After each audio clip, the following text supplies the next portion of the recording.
Buenas tardes.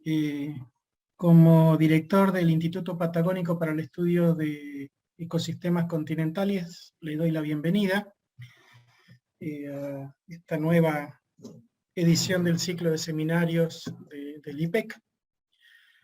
Nuestro orador en esta oportunidad es el doctor Matías Barancelli, que es investigador de CONICET, que trabaja en el Instituto Multidisciplinario de Biología Vegetal de la Universidad Nacional de Córdoba. Matías trabaja en biología de la conservación, particularmente en la definición de áreas prioritarias para la conservación en función de patrones históricos de difusión espacial de organismos y el corrimiento del centroide climático en regiones áridas de Argentina, utilizando herramientas de filogeografía comparada predictiva. Y sobre este tema nos va a hablar hoy.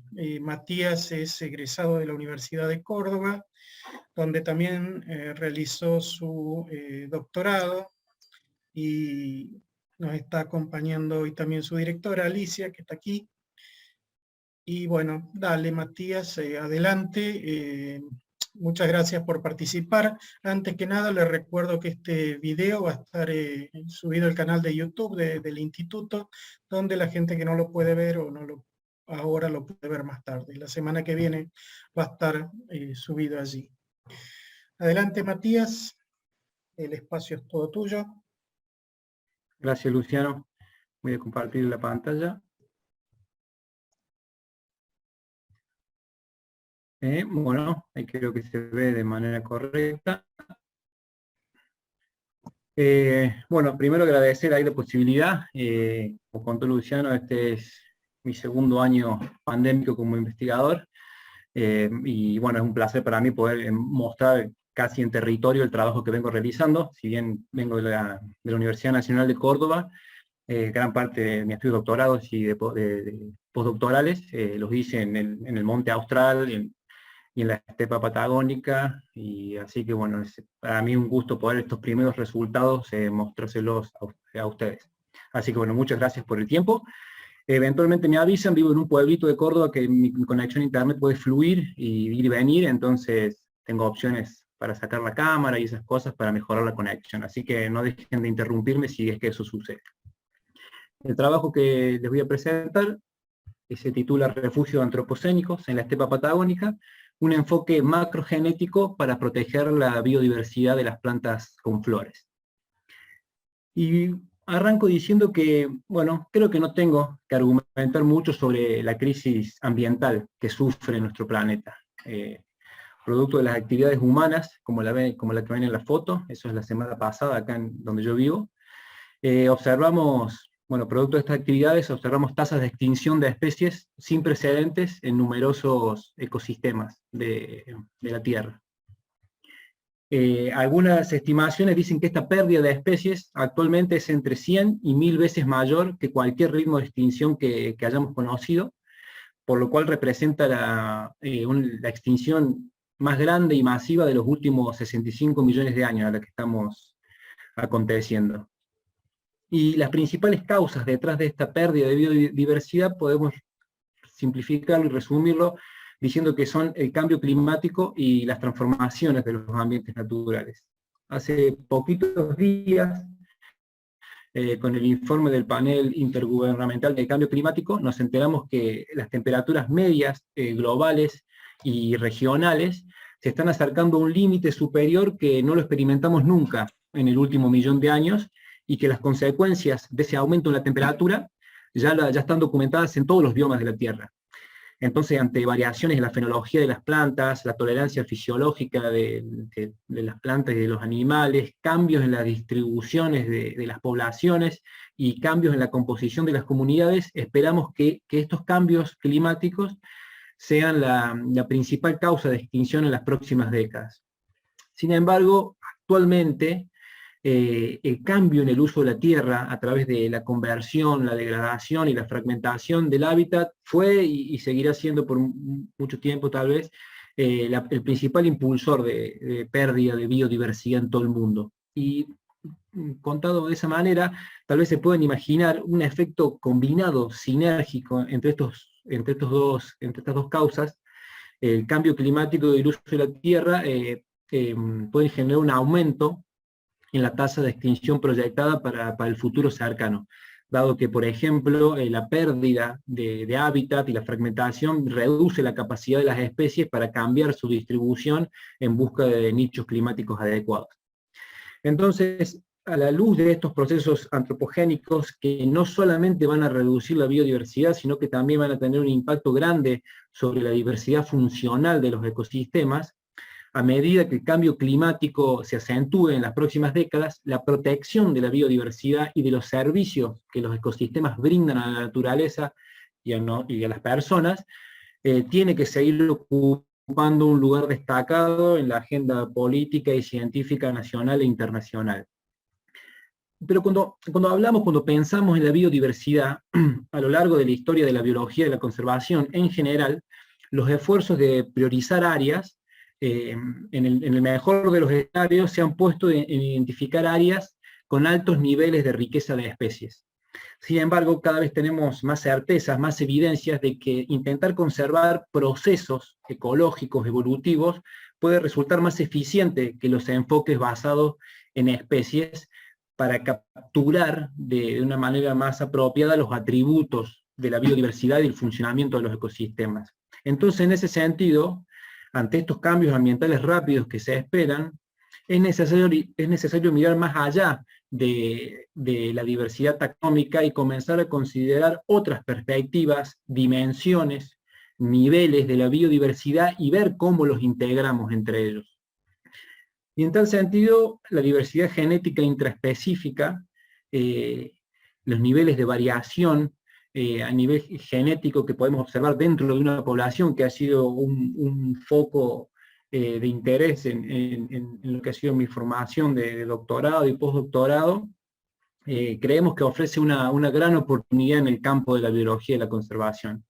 La diversidad genética intraespecífica representa como el nivel más bajo de organización biológica y proporciona la base fundamental para el cambio evolutivo. Entonces, visto de esa manera, es como una medida esencial de biodiversidad. Por un lado, la diversidad genética intraespecífica refleja el papel de las condiciones ambientales pasadas sobre la distribución de los organismos.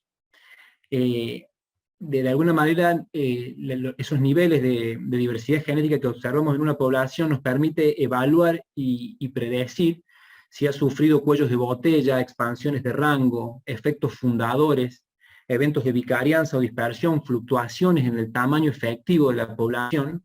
Entonces es como una medida sintética de la historia evolutiva de esa población y el vínculo que ha tenido en el lugar donde está con la historia pasada. Y por el otro, es una métrica que puede resumir el potencial evolutivo de la especie para responder a las condiciones ambientales futuras. Pero además, la diversidad genética intraespecífica no solamente nos habla y da información sobre lo que sucede dentro de una población. Hoy contamos con evidencia de que refleja e influye procesos a nivel de especie, a nivel de la comunidad y a nivel del ecosistema. Por lo cual, visto de esa manera, creemos que puede tener una importancia primordial en la supervivencia de las especies a largo plazo. Sin embargo, la diversidad genética es escasamente considerada en las estrategias de planificación y conservación. Por lo que, concomitante con los patrones espaciales de la riqueza de especies, incluir esta dimensión fundamental de la biodiversidad constituye un efecto preciso para evaluar estos procesos evolutivos y ecológicos subyacentes al territorio y nos permite tener en cuenta el continuo evolutivo que existe o que puede existir entre estos dos niveles, y de esa manera llegar a estrategias de conservación más dinámicas, más resilientes y con la expectativa de que sean más eficientes también. Entonces, la creciente disponibilidad de datos genéticos de alta resolución a escala espacial,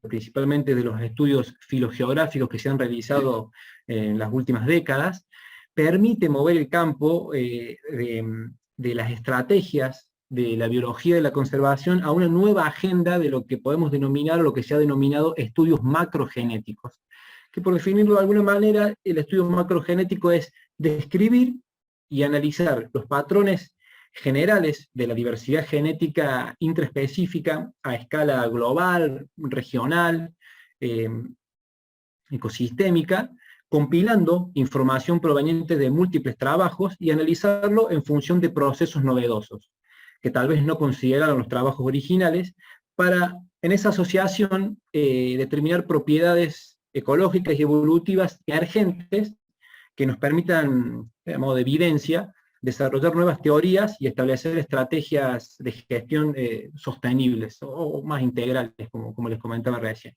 Por ejemplo, acá tenemos la diversidad genética de los mamíferos mapeada, la diversidad genética intraespecíficos de los mamíferos a escala mundial, donde fue la primera aproximación macrogenética, que es del año de 2016, donde se lo evaluó cómo variaba esa diversidad genética, no solamente conocer el patrón global y ver que tal vez les recuerde un poquito, sobre todo acá en la zona tropical de América del Sur, a los patrones que conocemos para la riqueza de especies, no solamente conocer el patrón general que se observaba, sino cómo se relacionaba con lo que en ese trabajo se denominó antropobiomas, digamos, bueno, la urbanización y el desarrollo de diferentes ambientes humanos, qué vínculo había entre los niveles de diversidad genética intraespecífica.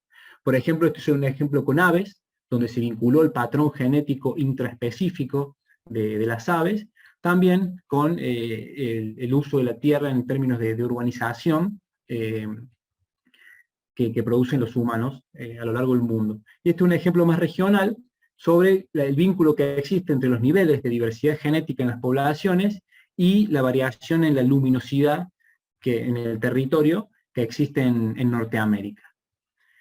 Entonces, en este caso, aquí quiero ilustrar este cambio evaluando el impacto sinérgico que puede tener el uso de la tierra que existe actualmente y las anomalías climáticas futuras sobre la diversidad genética intraespecífica de las plantas con flores que habitan en la estepa patagónica, donde les he comentado, he realizado algunas investigaciones en los últimos años, y a partir del patrón obtenido, compararlo e integrarlo con los patrones espaciales de riqueza de especies en plantas, para identificar áreas que podemos denominar refugios antropocénicos para estas especies. Como seguramente conocen, bueno, no todos, porque vi algunas personas de México conectadas ahí, entonces no, pero muchos pueden conocer, la estepa patagónica es una región semiárida de unos 800.000 kilómetros cuadrados que está en el cono sur de América del Sur. Incluye varios ambientes semiáridos únicos y una gran diversidad biológica. Y desde hace más de 20, 30 años se le reconoce como una área vulnerable para que merece medidas de conservación por los niveles de biodiversidad única que presentan, y este reconocimiento es tanto a nivel latinoamericano como a nivel mundial. Sin embargo, la estepa patagónica, a diferencia de lo que pasa con la región con la que tiene un gran ecotono, que es la Patagonia andina, los bosques andinos patagónicos, las áreas protegidas actuales resultan muy escasas y cubren aproximadamente el 5% de todo el territorio de la estepa. Entonces, para llevar adelante este objetivo de vincular los niveles de biodiversidad con las principales causas de pérdida de la biodiversidad en la estepa, les voy a ir detallando los análisis y resultados que fuimos obteniendo para llevar adelante ese objetivo. Lo primero que hicimos, acá vemos una silueta de la estepa patagónica, según Olson, y construimos una grilla de 369 celdas, de aproximadamente 55 kilómetros cuadrados cada una, y lo primero que hicimos fue hacer una búsqueda exhaustiva de artículos científicos que incluyen los términos filogeografía, diversidad genética, Patagonia, ADN cloroplastidial, tanto en el título, resumen como palabras claves, de las cuales muchos hemos participado, y combinando la información proveniente de esos artículos con repositorios digitales como son los de GBank, los del GenBank, el GBIF, creamos nuestra propia base de datos de ADN cloroplastidial, descargando todas las regiones no codificantes de este genoma para las plantas con flores que habitan en la estepa y su ubicación geográfica. Se fue como para generar la base de datos. Y a partir de esa búsqueda obtuvimos un total de 5.120 secuencias de ADN de ADN cloroplastidial para las plantas, de unos 2.815 individuos, en unas 340 localidades, que representan 24 especies, 13 géneros, 9 familias y 6 órdenes. De esas 369 celdas originales, aproximadamente el 40%, unas 146, obtuvieron una cierta cantidad de secuencias disponibles para esa celda. La cantidad de especies con información genética por celda varió entre 1 y 10 especies, con una media de 2.2. Lo que vemos acá en el mapa son las zonas más oscuras, son las celdas donde se habían realizado, donde se habían obtenido secuencias de ADN, y a medida que se hace más clarito el mapa, son las zonas que teníamos que hubo menos generación de ADN en esas regiones. Entonces, a partir de todas esas secuencias, calculamos como medida de diversidad genética intraespecífica la diversidad nucleotídica para cada población, representada acá como un circulito de color, de cada especie dentro de cada celda. La diversidad nucleotídica, en esencia, compara la cantidad de diferencias entre dos secuencias de ADN y lo pondera por el largo de la secuencia, lo que nos resulta una métrica muy ideal para esta situación en la que tenemos múltiples fuentes de dónde provienen los datos y que fluyen y que han variado a lo largo del tiempo, o sea que hay diferentes calidades de ADN. Entonces la diversidad nucleotídica resulta una medida apropiada para cuantificar la diversidad genética intraespecífica. Entonces luego, para mapear la diversidad genética intraespecífica a lo largo de la estepa, calculamos la diversidad genética intraespecífica promedio de las especies que habitan en la celda. Esto lo hicimos como el promedio de la diversidad nucleotídica del conjunto de especies que denominamos S, contenida dentro de la celda. Cálculo que denominamos diversidad genética intraespecífica sub T. Entonces, al realizar ese cálculo, para cada población, para cada especie y para cada celda de la grilla patagónica, obtuvimos el siguiente mapa. Este mapa muestra en escala de rojo la diversidad genética promedio del conjunto de especies de la celda, donde los colores oscuros indican mayor diversidad genética. En general, podemos decir que a lo largo de la estepa patagónica, la diversidad genética varía entre 0 y 0.05, con una media aproximada de 0.03, que yo intuyo que estará más o menos por aquí. Y en el mapa, luego de observarlo detenidamente mucho tiempo, se observan al menos 3 zonas de alta diversidad genética, que se indican con números en el mapa. La primera es el sur de la estepa patagónica, la segunda es la zona central, noroeste, a lo largo del ecotono con los bosques andinos, y la tercera sería el área central costera entre los 45 y los 47 grados de latitud. Pero para evaluar explícitamente las tendencias geográficas de la diversidad genética con la latitud y la longitud, realizamos modelos aditivos generalizados, dado que claramente no esperamos una relación lineal entre la latitud y la longitud y los niveles de diversidad genética, y los modelos aditivos nos permiten ajustar curvas con formas variadas, y bueno, usamos la diversidad genética como variable respuesta, y la latitud y la longitud y su interacción como predictores, y observamos una asociación significativa con la interacción de los dos términos de las coordenadas geográficas, con la latitud y la longitud, y recuperamos este gráfico que muestra la diversidad genética en función de la longitud y la latitud, y esta sabanita plegada es el predicho del modelo, como predice la diversidad genética. Como vemos, se recuperan los dos picos al oeste, y este más modesto hacia el centro este de la estepa patagónica. Entonces, conociendo cómo es el patrón de la diversidad genética, clasificamos las celdas según los cuartiles de la métrica diversidad genética intraespecífica sub-T. Definimos 3 cuartiles: el cuartil inferior, que lo observamos acá en color amarillo, el cuartil medio, que incluye el valor mediano, en color naranja, y la diversidad genética alta, el cuartil superior, que se observa en rojo. Creemos que verlo así en cuartiles de alguna manera sintetiza y a su vez simplifica, ya verán un poquito más adelante, estos patrones encontrados para realizar otro tipo de análisis. En este punto, si me fueron siguiendo en la interpretación y en el cálculo de la diversidad genética intraespecífica, una de las preguntas que deberían tener ahí dándole vuelta es, bueno, esas 5.000 secuencias, esos 2.000 individuos, ¿qué nivel de cobertura representan de la flora patagónica? En tanto es un muestreo genético, ¿cuánto representan de todas las plantas que hay en la estepa?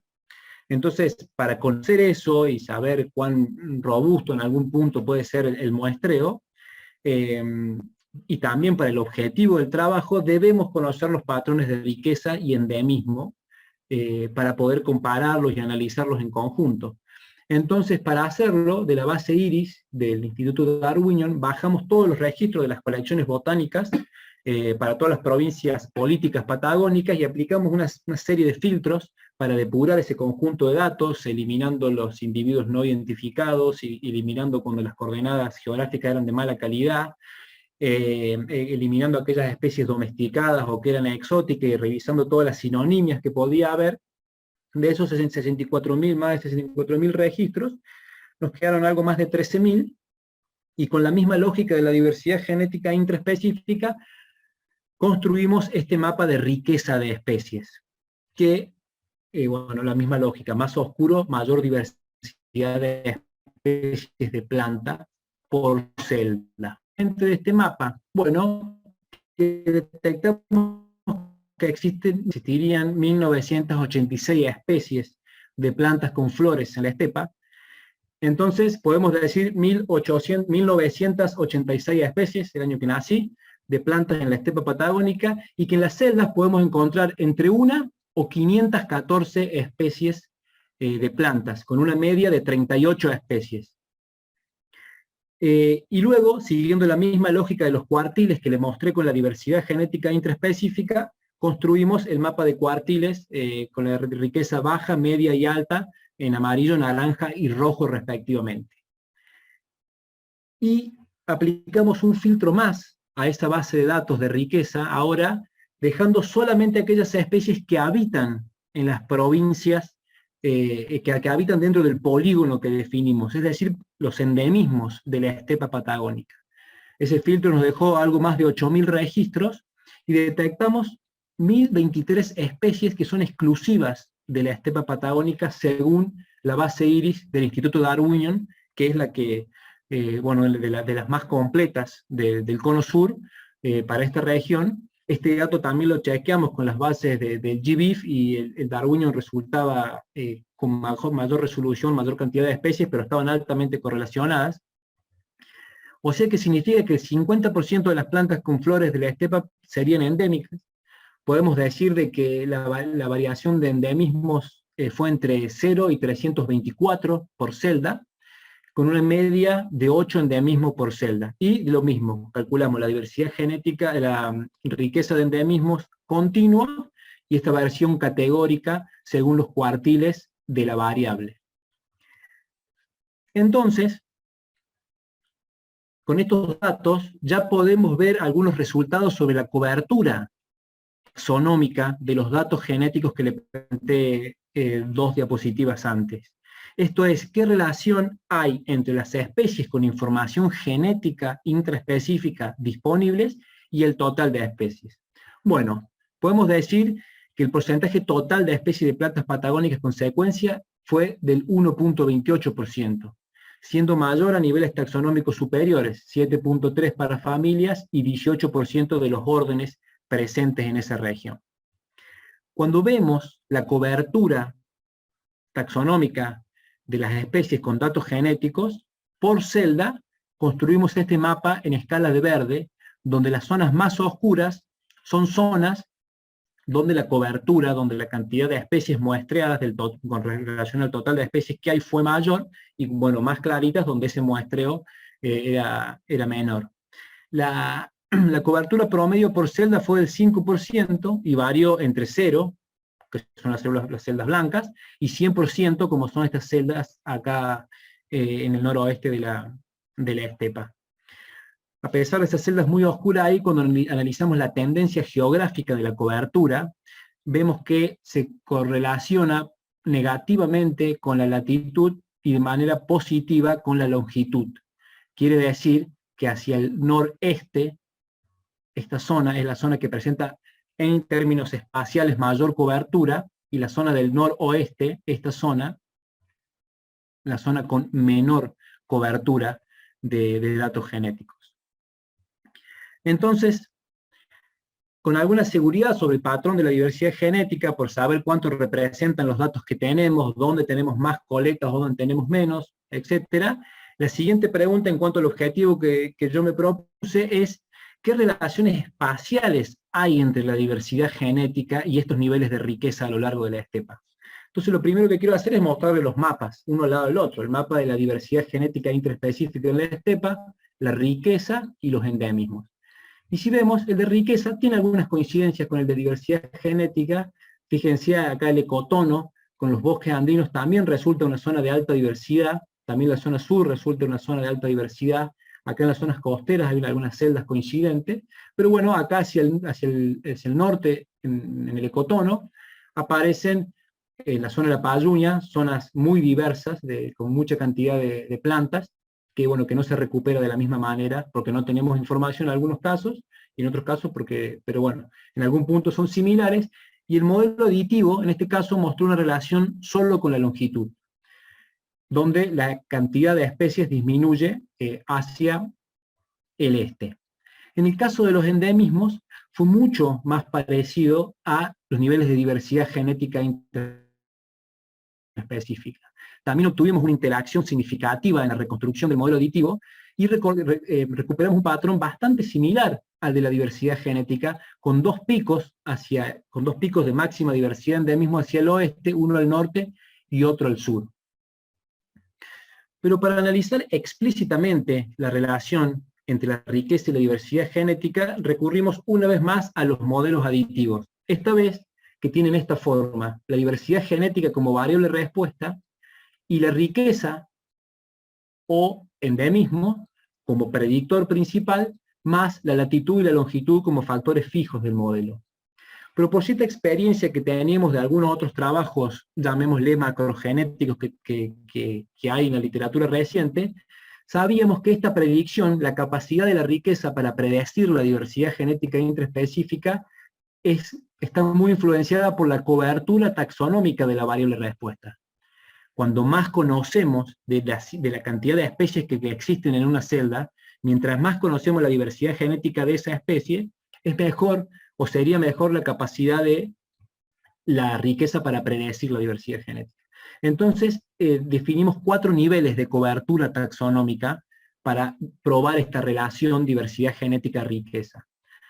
Y lo definimos por percentiles. El percentil 0, que es el set de datos completo, cualquier celda que tenga una especie, y 3 percentiles más, el percentil 25, que solamente van a incluirse en el modelo aquellas celdas que tengan más de una especie muestreada con datos genéticos, percentil 75, cuando hay una celda tiene más de 2 especies, y el percentil de máxima cobertura, percentil 95, que son aquellas celdas que tienen más de 4 especies para la cual conocemos la diversidad genética. Cuando probamos esta relación, lo que encontramos es que realmente la riqueza y los endemismos tienen una relación positiva con la diversidad genética. Tienen cierto poder de predicción y de explicar la distribución de la diversidad genética en términos del modelo aditivo. Lo que vemos es una relación positiva que funciona de manera lineal en los valores bajos, tanto de la riqueza como de la diversidad genética. Luego tiende como a estabilizar y se pierde la relación, y que vimos que esa relación es más clara cuando, en el caso de los endemismos, y cuando el nivel de cobertura taxonómica es mayor. Este resultado nos pareció muy sorprendente, muy fascinante que haya una relación espacial entre estas dos métricas tan importantes. Y entonces, ¿se acuerdan los mapas de los cuartiles que le hablé hace un ratito? Hicimos el experimento de eliminar las celdas del primer y segundo cuartil, dejamos solamente las celdas de máxima diversidad, porque son las que, en algún punto, las que más nos interesan en el marco de la conservación, y vimos que esa relación entre la riqueza y la diversidad cambia muchísimo, o sea, se vuelve mucho más predictiva, mucho más lineal la relación, y bueno, a mí este me pareció como el resultado más maravilloso que he encontrado en el marco de este proyecto, porque ustedes se imaginan la complejidad de los datos involucrados, todo el ruido y sesgo que puede haber cada uno de estos puntitos. Son muchas personas yendo al campo, colectando las plantas, sacándole el ADN, eligiendo secuencias las más variables, mandándola a Corea a secuenciar, otra gente coleccionando las plantas, cargándolas en la base iris, nosotros depurando esa base, y encontrar esa relación a pesar de todo ese ruido que puede traer. Bueno, tenemos muchas preguntas para hacerle, qué significa bien, estamos recién como empezando a explorarlo, y creemos bueno, que sí puede tener implicancias en la conservación, pero también puede tener muchas implicancias biogeográficas y evolutivas. Entonces, conociendo que están relacionadas de alguna manera la riqueza de especies de la estepa con los niveles de diversidad genética intraespecífica, generamos este mapa sintético, donde se observan celdas de nuestras 369 celdas, aquellas donde las tres celdas, donde para las tres métricas, riqueza, diversidad genética, riqueza y endemismos, los cuartiles se indican máxima diversidad, y en amarillo, donde dos de las tres métricas coinciden. Este mapa va a ser clave ahora para lo que sigue, que es evaluar cómo se relaciona esto con las anomalías climáticas futuras y el uso del suelo. Que esa es la primera pregunta. ¿Cuál es el efecto del cambio climático y del uso del suelo sobre estos patrones? ¿Cuál es el efecto sinérgico de ambas causas asociadas a la pérdida de biodiversidad? ¿Y qué ganamos? ¿Qué vamos a proteger si protegemos ciertas áreas con ciertas características, tanto de los niveles de biodiversidad como de los efectos antropogénicos, ¿no? Entonces, para evaluar el cambio climático en la estepa patagónica, como deben conocer, existen diferentes escenarios futuros de cómo va a ser el clima. Esos escenarios futuros se indican en estas gráficas con los diferentes colores. Cada uno de acuerdo a diferentes supuestos socioeconómicos que van a determinar diferentes niveles de emisión de dióxido de carbono en el tiempo, que van a determinar diferentes niveles de concentración de dióxido de carbono en la atmósfera en el tiempo, y que ambas cosas van a determinar los cambios en la temperatura global y regional. Entonces, ante toda esta complejidad de escenarios y tiempos, elegimos dos periodos, uno de acá 20 años y uno de acá 60 años, que son indicados acá con amarillo y con bordeaux, y de entre todos esos escenarios socioeconómicos, elegimos dos. Uno optimista, en el que las emisiones se van a mantener a cierto ritmo, y uno pesimista, en el que se van a incrementar, producto no solamente de la actividad humana, sino también de los mismos procesos que van a ocurrir a nivel global, que pueden potenciar ese efecto del cambio climático. Entonces, lo que le quiero remarcar acá, entonces, es que tenemos 4 escenarios climáticos futuros, en 2 periodos y con dos escenarios socioeconómicos. Con estos escenarios en mente, teníamos que hacer el cálculo, bueno, de cómo va a ser, de cómo sería el clima en la estepa patagónica en el futuro. Entonces, para ello seguimos la lógica de calcular a lo que se llama anomalías locales estandarizadas. Es decir, seguimos trabajando a nivel de la celda. Así como calculamos la diversidad genética intraespecífica a nivel de la celda, lo hicimos para la riqueza, para los endemismos, y también lo hacemos para las anomalías climáticas. En algún punto lo que queremos saber es cuánto va a ser el cambio climático relativo en esta celda, por ejemplo, respecto a la relación de los cambios totales observados en la estepa patagónica. Y lo hicimos como un primer ensayo con dos variables de interés, la temperatura media anual y las precipitaciones anuales. Y para cada una de estas variables calculamos algo que se llama distancia euclídea estandarizada. En esencia es qué relación existe entre la temperatura actual y la que se predice para el futuro, y la estandarizamos por la variación natural que tiene la celda, usando en este caso la estacionalidad de las temperaturas o las precipitaciones para la celda de interés. Entonces, haciendo este cálculo y haciendo la sumatoria de cómo varía el clima de cada celda respecto a cada una de las otras 300 celdas que existen en la estepa, y haciendo ese cálculo para cada celda, luego de un ajuste entre 0 y 1 de la variable, podemos determinar que cuando ese valor se acerca a 1, la anomalía climática para esa celda dada es alta, y cuando se está cerca de 0, la anomalía climática va a ser menor, porque el clima hacia el futuro no cambia nada respecto a lo que cambia en todo el resto de la estepa patagónica. De esta manera es como que se enfatizan las condiciones climáticas futuras en relación a la variación interanual natural que hay en esa celda. O sea, se contempla ese escenario que es importante a la hora de calcular un delta climático.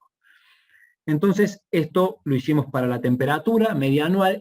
Por ejemplo, es la predicción para la temperatura media anual para el periodo de acá a 20 años, 2040-2060, para el modelo el 126, modelo socioeconómico 126 más optimista. Y este modelo predice las celdas más oscuras, son celdas que el clima va a variar más, la anomalía va a ser más grande respecto a lo que le sucede al resto de las celdas, y donde es más clarito, esa anomalía va a ser menor. En general podemos decir, teniendo en cuenta los 4 modelos, acá le estoy mostrando solamente uno para ser más sintético, pero se observa una variación entre 0.8 y 3.2 grados en la temperatura media anual, lo que representa una variación entre el 9 y el 38% a lo largo de toda la estepa. Hicimos lo mismo para las precipitaciones, con la misma lógica, recuperamos las zonas más anómalas y las zonas más estables. De vuelta, lo más oscuro es lo que más va a cambiar, y lo más claro es lo que menos va a cambiar, y encontramos una variación entre el 2 y el 12% en las precipitaciones anuales, ya no con valores positivos como era el caso anterior, sino con algunos lugares donde va a llover más que lo que llueve actualmente, o que va a llover menos, etc.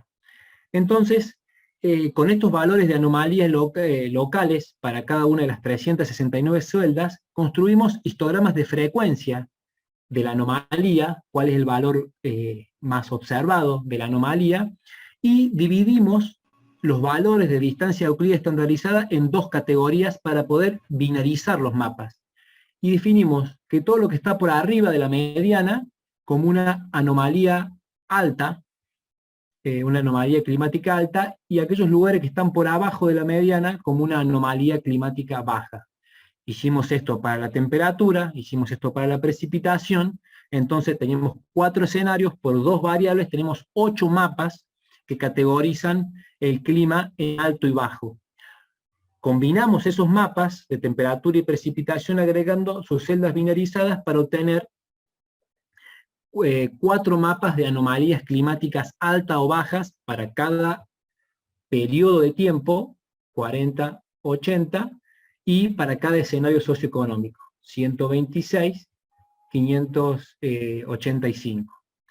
las celdas con anomalías climáticas altas, que se fueron cuando una o las dos variables proyectaron anomalías altas, se representan en color naranja, y celdas con anomalías climáticas bajas, cuando ambas variables climáticas proyectan anomalías climáticas bajas en color azul. En los 4 escenarios, las áreas proyectadas con anomalías climáticas bajas se extendieron ampliamente en la parte sur de la estepa patagónica, con una brecha central se recuperan casi todos los mapas con diferentes características de anomalía climática alta. Pero por el contrario, para la región norte de la estepa, centro-norte de la estepa patagónica, se proyectan los valores más altos de anomalía climática. Entonces, siguiendo con la otra amenaza de interés para la biodiversidad, que es el cambio en el uso de la tierra en Patagonia, para evaluar este cambio en el uso de la tierra, usamos una capa preexistente de degradación de la tierra en zonas áridas de Argentina, que originalmente tiene 5 categorías, desde no degradado hasta degradado extremo, pero que examinando bien qué tiene cada categoría, vimos que en general todas las categorías incluyen algún nivel de degradación, por el tipo de actividad que se realiza y por el tipo de situación general que hay. Solamente creo que Tierra del Fuego conservaba tierra como prístina, así inexplorada. Entonces, bajo ese escenario decidimos clasificar esas 5 categorías en 2. Uso de suelo moderado, incluyendo categorías de lo que se llamaba en esta capa de no degradado, bajo o moderado, y una categoría fuerte o de uso de la tierra alto, que incluía las categorías de esta capa de fuerte y degradado a extremo. Y de vuelta vemos que hacia el sur de la estepa encontramos como una zona con uso moderado de la tierra, y la zona central y norte es donde se concentran las zonas con alto uso de la tierra en diferentes actividades humanas. Entonces, bueno, ya podemos empezar a juntar las piezas del rompecabezas. Lo siguiente que hicimos fue superponer los mapas binarizados de anomalías climáticas y de uso de la tierra para identificar lo que les veníamos a proponer hoy acá, escenarios antropocénicos futuros que contienen, por un lado, en color verde oscuro, los que son los refugios, las áreas refugios, los refugios antropocénicos, que son áreas que tienen anomalía climática proyectada por abajo de la mediana y un uso de la tierra moderado. Áreas de alto riesgo, que son en este marroncito, que son áreas con anomalía climática proyectada alta y un uso de la tierra moderado o fuerte. Y a su vez, como los patrones son tan consistentes entre los escenarios socioeconómicos y el tiempo, decidimos combinarlos a los escenarios socioeconómicos por periodo de tiempo. Entonces tenemos un mapa síntesis para el 2040 y un mapa síntesis para el 2080, y al superponerlo aparece una tercera categoría, que es cuando un modelo predijo refugio y el otro modelo predijo área de riesgo, a lo que nosotros denominamos áreas vulnerables, que son las celdas grises, y es la zona de conexión ahí entre uno y otro ecotono, entre los refugios y las áreas de riesgo. Pero bueno, vamos llegando al meollo del asunto. ¿Cómo se relaciona esto con estos escenarios antropocénicos con los patrones espaciales de las métricas de biodiversidad? ¿Qué proporción de las celdas de máxima diversidad que encontramos, cómo se vinculan con las áreas de riesgo y con los refugios antropocénicos? Para ver esa relación volvimos a realizar operaciones entre las capas para ver qué obteníamos. Entonces, en este caso, le presento el mapa que es como para nosotros y nosotras el más interesante, que es el de la diversidad genética intraespecífica. Al combinar los escenarios antropocénicos con el mapa de diversidad genética, podemos ver que las áreas refugio, que son las zonas verdes, albergan alrededor del 18% de las celdas de alta diversidad genética, que son, en este caso, en este mapa, las de color amarillo. Zonas de máxima diversidad genética y que están en un refugio. Mientras que un 7% de lo que son las zonas de riesgo albergan celdas de alta diversidad genética. En este caso, las celdas rojas en el mapa, lo que tenemos aquí. En total, esta distribución representa que cerca del 35% de las zonas más diversas genéticamente están en zonas de riesgo. Para probar qué es la distribución que observamos acá en área, cómo se distribuye la diversidad genética, las zonas de alta diversidad genética entre uno y otro escenario antropocénico. Pero para probar explícitamente el efecto del cambio climático, el uso de la tierra y la interacción entre los dos, que son los escenarios antropocénicos, pusimos a prueba hipótesis sobre si alguno de estos efectos, si alguno de estos procesos tenía un efecto mayor, utilizando modelos lineales generalizados de efectos mixtos, incluyendo todos estos factores con sus respectivas categorías. Y en el caso de, fíjense que los box plot recuperan los mapas que le venía mostrando, observamos que en el caso de la diversidad genética, recuperando esa tendencia que acabo de describir, los escenarios climáticos futuros, en las zonas de baja anomalía climática, hay una pequeña proporción de mayor y significativa proporción de diversidad genética. No así, no hubo un efecto del suelo, ni de los escenarios antropocénicos. Pero cuando replicamos esta situación para la riqueza total de especies que observamos en la estepa, vemos que el escenario es inverso. La mayor cantidad de celdas, visto en el mapa, y el mayor porcentaje de área, de mayor diversidad, caen en zonas de riesgo. Las celdas rojas, que es lo que se observa aquí, y las pruebas estadísticas indican un efecto del cambio climático, del uso del suelo, y de las áreas de riesgo que presentan significativamente mayor diversidad que las zonas refugios.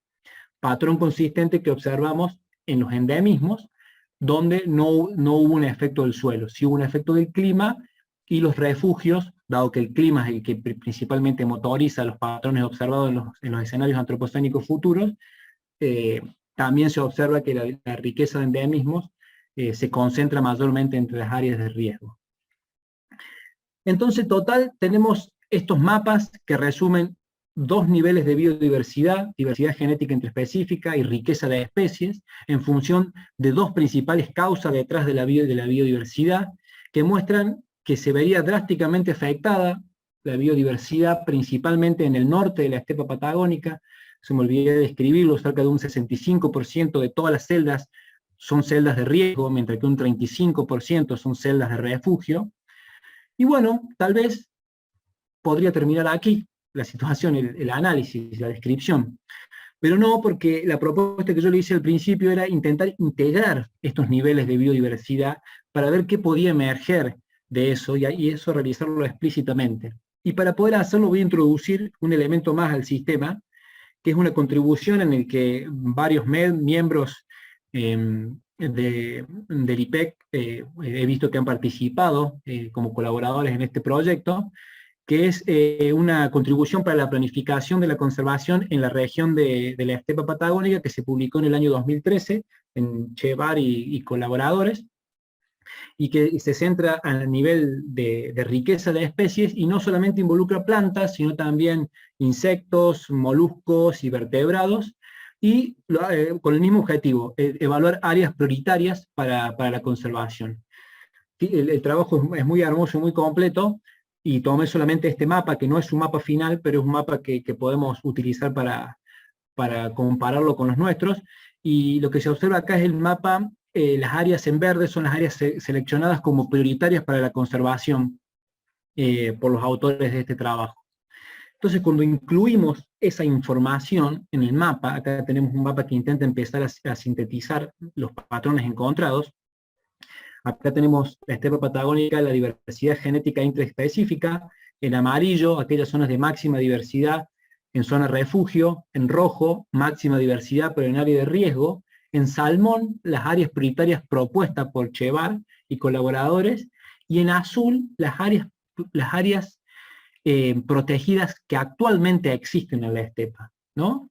Hicimos este mismo ejercicio para la riqueza y para los endemismos, y encontramos una gran coincidencia entre el 75 y el 95% de nuestras celdas de máxima riqueza de especies de plantas con flores y su diversidad genética intraespecífica son consistentes con la evaluación realizada por Chevar y colaboradores.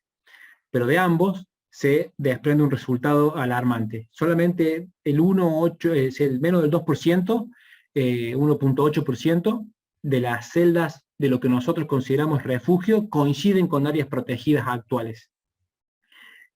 O sea que hay una muy poca cobertura de las áreas protegidas actuales sobre las zonas de máxima diversidad, sea que sea en el nivel o grupo taxonómico que lo veas. Pero muy bien, ahora sí, con ese elemento en juego podemos hacer la síntesis, más síntesis de toda la síntesis. ¿Qué pasa si combinamos esos tres mapas con todos esos niveles de biodiversidad? Obtenemos este mapa, el que acá figura como número G. Áreas prioritarias, lo que definimos como áreas prioritarias consenso para la conservación. Áreas indicadas en color violetas, áreas donde se maximiza la biodiversidad de múltiples organismos, incluyendo la diversidad genética intraespecífica de las plantas con flores, y bueno, que tal vez deberían tener máxima. Pero déjenme ensayar una última cosa. ¿Qué información extra obtenemos de vincular los niveles de biodiversidad genético y específico? En el marco macrogenético que intento aquí presentar, ¿qué propiedades ecológicas o evolutivas emergen para impulsar nuevas estrategias de gestión o nuevas estrategias de investigación científica? Por ejemplo, cuando vemos las áreas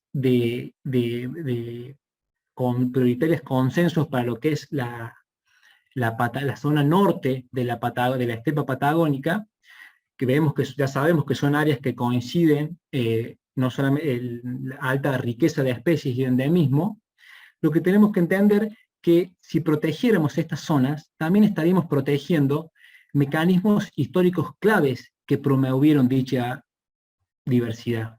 Hoy sabemos que estas zonas ecotonales del noroeste de la estepa patagónica han funcionado como refugios en tiempos del Cuaternario, asociado con los márgenes inestables de la estepa patagónica durante las glaciaciones, y por eso tal vez hoy se deba a su máxima diversidad. La inestabilidad climática, por decirlo de alguna manera, de ese lugar ha promovido que hoy sea un lugar de máxima diversidad por haber funcionado como refugios en tiempos pasados. Además, conociendo que estos puntos críticos de biodiversidad se encuentran en áreas que consideramos de alto riesgo por el cambio climático alto que se va a observar ahí, desde el manejo de la biodiversidad se pueden generar estrategias de mitigación para proteger estos hotspots de biodiversidad en el área norte de la estepa. Aumentar la conectividad entre las especies, evaluar el tamaño de las poblaciones para facilitar la dispersión, etcétera, etcétera. Pero fíjense cómo al combinar los niveles, emerge la protección de un mecanismo clave que ha dado la diversidad a este lugar. Y si vemos el sur, encontramos que el mecanismo que creemos que ha promovido la alta diversidad en esta región es muy diferente al del norte. Los modelos paleoclimáticos y los estudios filogeográficos en esta zona sugieren inexorablemente que en el pasado las áreas más australes de la estepa fueron relativamente estables, comparadas con las del norte que les acabo de mostrar. Entonces su diversidad se debe a otro mecanismo, probablemente la estabilidad y las bajas tasas de extinción favorecieron alto nivel de diversidad genética y altos niveles de riqueza de especies. Entonces, al proteger estas zonas, protegemos mecanismos claves muy diferentes de estabilidad e inestabilidad climática pasada. Y a su vez, a diferencia del norte, donde las mitigaciones, donde se debería centrar en procesos de estrategias de mitigación, acá las estrategias tienen que ser de conservación. Acá las áreas protegidas son muy insuficientes para proteger todo esto que estoy mencionando. Entonces, total, ¿qué podemos concluir o algunas consideraciones finales? Primero decir la importancia de incluir la diversidad genética en la estrategia de conservación.